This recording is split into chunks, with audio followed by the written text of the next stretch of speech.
पाठ 8 प्रदूषण।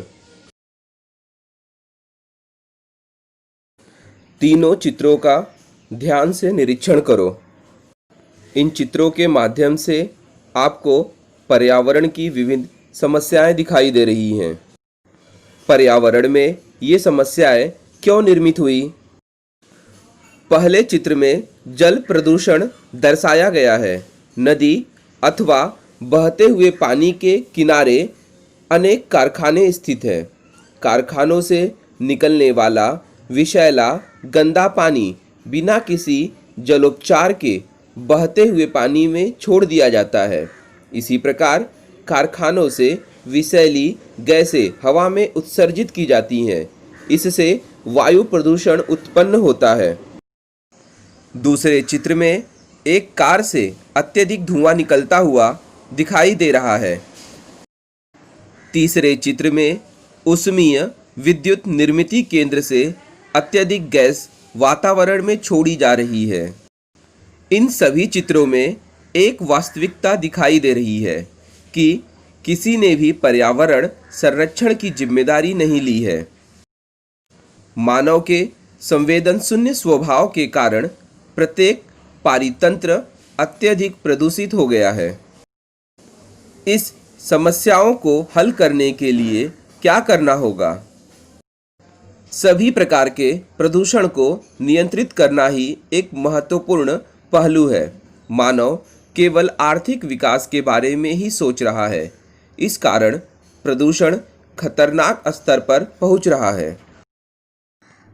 मानव का प्रकृति में मुक्त हस्तक्षेप के कारण पृथ्वी पर अनेक समस्याएं निर्मित हुई हैं। औद्योगिकीकरण के कारण बढ़ती जनसंख्या, खनन कार्य, परिवहन, कीटनाशकों का और रासायनिक उर्वरकों का बढ़ता उपयोग, इनके कारण पृथ्वी पर प्रदूषण बढ़ गया है। इस प्रदूषण का परिणाम मानव पर भी हो रहा है। अगर आपसे पूछा जाए कि आपके आसपास कहाँ-कहाँ प्रदूषण दिखाई देता है, तो आपका उत्तर होगा, हमारे आसपास के संपूर्ण परिसर में प्रदूषण दिखाई देता है। विषैले गंदे पानी के कारण जल स्रोत अत्यधिक प्रदूषित हो गए हैं। समुद्र, नदी, तालाब, नहर इत्यादि में कोई भी व्यक्ति मनमाने ढंग से प्रदूषित पानी प्रवाहित कर सकता है। औद्योगिक इकाइयों द्वारा निकलने वाला दूषित जल तथा घरेलू वाहितमूल युक्त जल में स्थित अनेक प्रकार के प्रदूषक बहते हुए पानी में छोड़ दिया जाता है। इससे जल प्रदूषण में वृद्धि होती है। खेतों अथवा कहीं भी भूमि में ठोस अपशिष्ट प्रदूषकों को गाड़ दिए जाते हैं। खेतों में कीटनाशकों के अत्यधिक छिड़काव तथा रासायनिक खादों के अत्यधिक उपयोग के कारण खेत भी प्रदूषित हो चुके हैं। औद्योगिक इकाइयों तथा वाहनों से निकलने वाले विषैली गैसों तथा प्रदूषकों के कारण हवा भी प्रदूषित हो गई है। क्या आप जानते हैं प्रदूषण किस प्रकार होता है?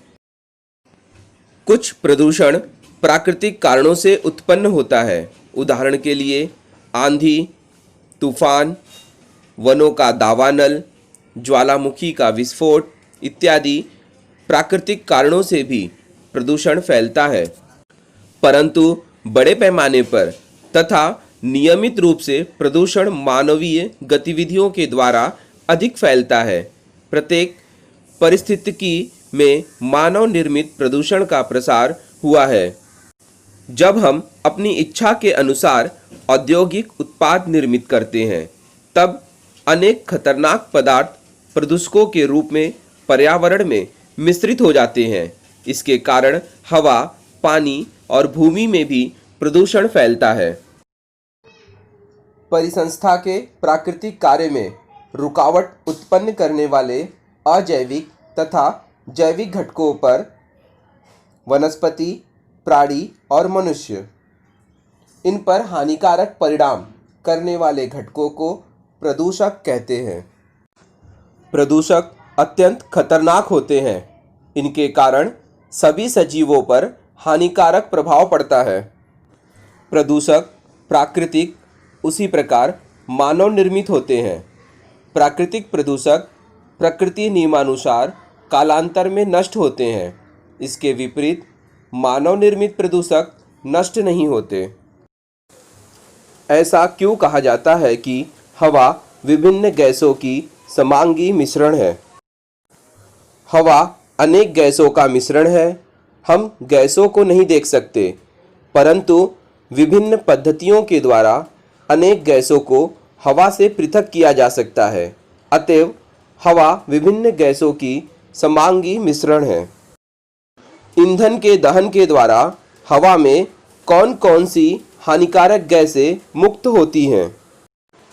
ईंधन के दहन के द्वारा carbon dioxide, carbon monoxide, sulphur dioxide, nitrogen की अनेक ऑक्साइड गैस मुक्त होती है। ओजोन की परत का क्या महत्व है? ओजोन की परत के कारण सूर्य की किरणों के साथ उत्सर्जित होने वाली इंफ्रारेड तथा अल्ट्रा वायलेट किरणें पृथ्वी की सतह तक नहीं पहुंच पाती है। ओजोन की यह परत छतरी के समान सभी सजीवों, प्राणियों तथा वनस्पतियों की रक्षा करती है। यदि ओजोन परत न हो तो पृथ्वी पर स्थित जीव सृष्टि को कैंसर के जैसे प्राणघातक रोगों को झेलना होगा।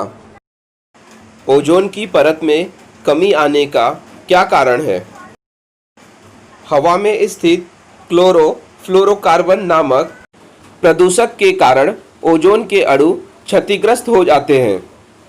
ओजोन का एक अणु ओजोन के अनेक अणुओं के साथ अभिक्रिया करके ओजोन अणुओं को क्षतिग्रस्त करता है। क्लोरोफ्लोरोकार्बन नामक पदार्थों का उपयोग प्रशीतक में शीतक पदार्थों के रूप में एरोसोल, फुहार तथा जेट प्रोपेलेंट्स में किया जाता है। इन पदार्थों के कारण ओजोन परत में कमी आती है। जोड़ियां मिलाओ। कोबाल्ट युक्त पानी लकवा, मीथेन गैस त्वचा का कैंसर, कर्क रोग, सीसा मिश्रित पानी मानसिक मंदता, मतिमंदत्व, सल्फर डाइऑक्साइड आँखों में जलन, नाइट्रोजन डाइऑक्साइड फेफड़ों पर सूजन आना। असंगत शब्द पहचानो। औद्योगिकीकरण, जनसंख्या विस्फोट, खनन, वाहनीय यातायात, धूल भरी आंधी। उत्तर है धूल भरी आंधी अन्य सभी घटक पर्यावरण को नुकसान पहुंचाने वाले घटक है। दूसरा, विषबाधा, दमा, सिलिकासिस रोग, श्वसन संबंधी रोग। उत्तर है सिलिकासिस रोग अन्य सभी घटक मीथेन गैस के हानिकारक प्रभाव हैं। तीसरा है आँखों की जलन, श्वसन मार्ग में दाह, अतिरिक्त कफ, मानसिक मंदता। उत्तर है मानसिक मंदता अन्य सभी घटक सल्फर डाइऑक्साइड के हानिकारक प्रभाव हैं। नंबर 4, ज्वालामुखी का उद्भव, भूकंप, परमाणु विस्फोट, दावानल। उत्तर है परमाणु विस्फोट अन्य सभी घटक वायु प्रदूषण के लिए उत्तरदायी प्राकृतिक कारण है। Number 5, uranium, sulphur, thorium, plutonium. उत्तर है सल्फर अन्य सभी तत्वों का उपयोग परमाणु ऊर्जा के उत्पादन में किया जाता है। नीचे कुछ वाक्य दिए गए हैं, वे किस प्रकार के प्रदूषण में आते हैं? वाक्य पहला, दिल्ली में दिन में ही कोहरे होने का आभास होता है। उत्तर है वायु प्रदूषण। गोलगप्पे खाने पर अधिकतर उल्टी और जुलाब की परेशानी होती है। उत्तर जल प्रदूषण, जीवाणु अथवा विषाणु के कारण, दूषित भोजन तथा पानी के कारण उल्टी और जुलाब की परेशानी होती है। प्रश्न, अधिकतर बगीचे में घूमने के लिए जाने पर छींक की परेशानी होती है। उत्तर वायु प्रदूषण। प्रश्न, कुछ भागों की मिट्टी में फसलों की वृद्धि नहीं होती। उत्तर, मृदा प्रदूषण। प्रश्न, अधिक यातायात वाले चौक में काम करने वाले अधिकतर लोगों को श्वसन संबंधी रोग, थकान महसूस होना जैसी परेशानियां होती हैं। उत्तर, वायु प्रदूषण। परिच्छेद पढ़कर उसमें कौन कौन से प्रदूषण के विभिन्न प्रकार आए हैं और कौन कौन से वाक्य में आए हैं उनकी सूची बनाओ। नीलेश शहरी भाग में रहने वाला और कक्षा 8वीं में पढ़ने वाला लड़का है। प्रतिदिन वह विद्यालय बस से जाता है। विद्यालय जाने के लिए उसे 1 घंटा लगता है। यातायात व्यस्त होने के कारण नीलेश अपना अधिक समय प्रदूषित हवा में बिताता है। विद्यालय जाते समय उसे रास्ते में अनेक 4 पहिए वाले वाहन, 2 पहिए वाले वाहन, रिक्शा, बस इत्यादि वाहनों की भारी यातायात का सामना करना पड़ा, अर्थात बड़े पैमाने पर जीवाश्म ईंधन का दहन हो रहा है। कुछ दिनों के बाद उसे दमे की परेशानी होने लगी। यहाँ वायु प्रदूषण के कारण मानव स्वास्थ्य के लिए हानिकारक चीजें बताई जा रही हैं। जब नीलेश गांव में घूमा तब उसे अनेक स्थानों पर कचरे के ढेर दिखाई दिए, जिसे हम ठोस कचरा या मृदा प्रदूषण कह सकते हैं। अनेक स्थानों पर प्राणी मानवीय मलमूत्र की दुर्गंध आ रही थी, अर्थात जैविक प्रदूषण, वायु प्रदूषण हो रहा है। कुछ स्थानों पर छोटी नालियों से दुर्गंध युक्त काला पानी बहते हुए दिखाई दिया। यहाँ अनुचित वाहित मल जल प्रदूषण बताया जा रहा है। कुछ दिनों के बाद उसे पेट के विकार की परेशानी होने लगी, अर्थात जल प्रदूषण का मानवीय स्वास्थ्य पर प्रभाव दिखाई पड़ता है। सत्य कि असत्य बताओ। प्रश्न पहला, नदी के बहते पानी में कपड़े धोने पर पानी प्रदूषित नहीं होता। उत्तर, असत्य है, क्योंकि यदि मटमैले कपड़े बहते हुए पानी में धोए जाए तब भी पानी प्रदूषित होता है। कपड़े की गंदगी तथा मैल पानी में मिश्रित हो जाती है, इससे निश्चित रूप से पानी प्रदूषित होता है। प्रश्न दूसरा, बिजली पर चलने वाले यंत्रों का जितना अधिक उपयोग किया जाए उतना अधिक प्रदूषण होता है। यह कथन सत्य है। भारत में अधिकांश विद्युत उत्पादन कोयले के दहन के द्वारा होता है। इस प्रकार विद्युत निर्मित केंद्र बड़े पैमाने पर वायु प्रदूषण उत्पन्न करते हैं। यदि विद्युतीय उपकरणों को चलाने में अधिक मात्रा में विद्युत का उपयोग किया जाता है तो इससे बड़े पैमाने पर प्रदूषण उत्पन्न होगा, परंतु सौर ऊर्जा द्वारा विद्युत उत्पादन करने से प्रदूषण उत्पन्न नहीं होता है। प्रश्न, प्रदूषण क्या है? प्राकृतिक पर्यावरण को दूषित करने की वह प्रक्रिया जो कि पर्यावरण पर हानिकारक प्रभाव डाल सकती है, प्रदूषण कहलाती है। प्रश्न, प्रदूषक किसे कहते हैं? उत्तर, परिसंस्था के प्राकृतिक कार्य में रुकावट उत्पन्न करने वाले तथा अजैविक तथा जैविक घटक पर हानिकारक प्रभाव डालने वाले घटकों को प्रदूषक कहते हैं। प्रश्न, आपको कौन से दृश्य प्रदूषक ज्ञात है? जो प्रदूषक पदार्थ हमारी आँखों से आसानी से देखे जा सकते हैं उन प्रदूषक पदार्थों को दृश्य प्रदूषक कहते हैं। उदाहरण, ठोस कचरा, प्लास्टिक की वस्तुएं, प्लास्टिक की थैली, पानी में निलंबित कण, धातुओं के टुकड़े इत्यादि। प्रश्न, अदृश्य प्रदूषक कौन से हैं? वे प्रदूषक जो पूर्णतः पानी में घुल गए हैं अथवा हवा में मिश्रित हो गए हैं, जिन्हें हम अपनी आँखों से देख नहीं सकते, ऐसे प्रदूषकों को अदृश्य प्रदूषक कहते हैं। चूँकि इन प्रदूषकों को देखा नहीं जा सकता, अतः हम इन प्रदूषकों की उपस्थिति से अनभिज्ञ रहते हैं। उदाहरण, फसलों पर कीटनाशकों का छिड़काव, हवा में स्थित खतरनाक गैसें, वायुमंडलीय विषैले यौगिक जो कि पानी में पूर्णतः विलेय हैं, इत्यादि। प्रश्न, हरितगृह प्रभाव किसे कहते हैं? हरितगृह प्रभाव एक ऐसी प्रक्रिया है जिसके कारण वैश्विक तापमान में वृद्धि हो रही है तथा जलवायु परिवर्तन हो रहा है। पृथ्वी सूर्य से सौर ऊर्जा के स्वरूप में ऊष्मा प्राप्त करती है। पृथ्वी की सतह इस ऊष्मा को अवशोषित करती है तथा इस ऊष्मा को अवरक्त विकिरण के रूप में वातावरण में पुनः परावर्तित कर देती है।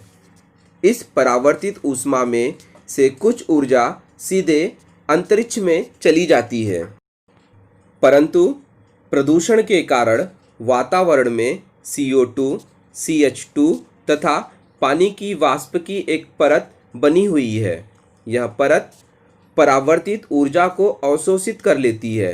परिणाम स्वरूप यह ऊर्जा पृथ्वी की सतह पर पुनः ऊष्मीय ऊर्जा के रूप में वापस भेज दी जाती है। यही ऊष्मीय ऊर्जा पृथ्वी के तापमान को बढ़ाती है। इसे ही हरितगृह प्रभाव कहते हैं। इससे वैश्विक तापमान में वृद्धि होती है। CO2, CH4, N2O तथा CCl2F2 इत्यादि गैसें हरितगृह प्रभाव को बढ़ाने में सहायता प्रदान करती हैं, अतः ऐसी गैसों को हरितगृह गैसें कहते हैं। अधिक से अधिक जीवाश्म ईंधनों का दहन करने पर तथा इससे जुड़ी हुई मानवीय गतिविधियों के कारण हरितगृह प्रभाव से अधिक बढ़ोतरी होती है। वैश्विक तापमान में वृद्धि तथा जलवायु परिवर्तन हरितगृह प्रभाव का सबसे हानिकारक प्रभाव है। प्रश्न, हरितगृह प्रभाव और वैश्विक तापमान में वृद्धि के संबंध को स्पष्ट करो तथा इस संबंध से होने वाले प्रभावों को भी बताओ। हरितगृह प्रभाव के कारण वैश्विक तापमान में वृद्धि होती है। हरितगृह गैसों के आवरण के अवरोध के कारण पृथ्वी की ऊष्मा अंतरिक्ष में परावर्तित नहीं हो पाती है। यह ऊष्मा पृथ्वी पर ही बनी रहती है। कार्बन डाइऑक्साइड तथा मीथेन गैसों का प्रतिशत लगातार बढ़ रहा है, इसलिए तापमान में भी वृद्धि हो रही है। अतः वैश्विक तापमान में वृद्धि का सीधा संबंध हरितगृह प्रभाव से है। हरितगृह प्रभाव और वैश्विक तापमान में वृद्धि के सीधे संबंध का निम्नलिखित प्रभाव: बढ़ते हुए तापमान के कारण दोनों ध्रुवों पर स्थित ध्रुवीय हिमखंड तथा हिमनद पिघल रहे हैं। इन हिमनद तथा हिमखंडों के पिघलने के कारण महासागरों के जलस्तर में सतत वृद्धि हो रही है। सागर के जलस्तर में वृद्धि होने के कारण समुद्र तटीय भूमि जलमग्न हो रही है। अनेक क्षेत्र में द्वीपों के डूबने का खतरा उत्पन्न हो गया है। वैश्विक तापमान के कारण सजीवों की अनेक प्रजातियां विलुप्त होने के कगार पर स्थित है। सजीवों की शेष प्रजातियों पर विलुप्त होने का खतरा मंडरा रहा है। वन्य प्राणी विचित्र ढंग से स्थलांतरण कर रहे हैं। ध्रुवीय भालू की प्रजाति खतरे में है। सागरीय जल के तापमान में वृद्धि होने के कारण ज्वार भाटा तथा सागरीय धाराओं में अनेक परिवर्तन हो रहे हैं। इस कारण चक्रवाती तूफान, समुद्री तूफान तथा बादल फटने की घटनाओं में तेजी से वृद्धि हो रही है। पिछले दशक में प्राकृतिक आपदाओं की घटना में वृद्धि हुई है। कृषिजन्य उत्पादन में कमी हुई है। कम वर्षा वाले क्षेत्र अकाल जैसी स्थिति का सामना कर रहे हैं। प्रश्न, वाहनों के कारण प्रदूषण किस प्रकार होता है? उन वाहनों के नाम बताओ जिनसे कम प्रदूषण होता है। वाहनों के यातायात के कारण 50% से अधिक प्रदूषण होता है।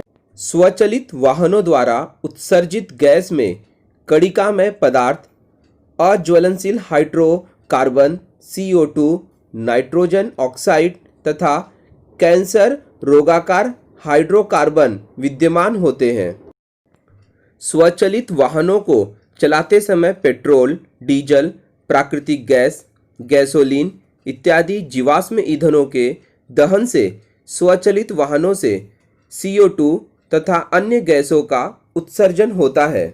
इस प्रकार स्वचालित वाहनों को वायु प्रदूषण का प्रमुख वितरक कहा जाता है। साइकिल ही एक ऐसा वाहन है जिससे किसी भी प्रकार का प्रदूषण नहीं फैलता है। आजकल बैटरी से संचालित 4 पहिया वाहनों का भी उत्पादन किया जा रहा है। ये 2 प्रकार के वाहन पर्यावरण स्नेही वाहन है। CNG गैसों द्वारा संचालित कारों को भी कम प्रदूषण उत्पन्न करने वाला वाहन माना जाता है। प्रश्न, अम्लीय वर्षा किसे कहते हैं?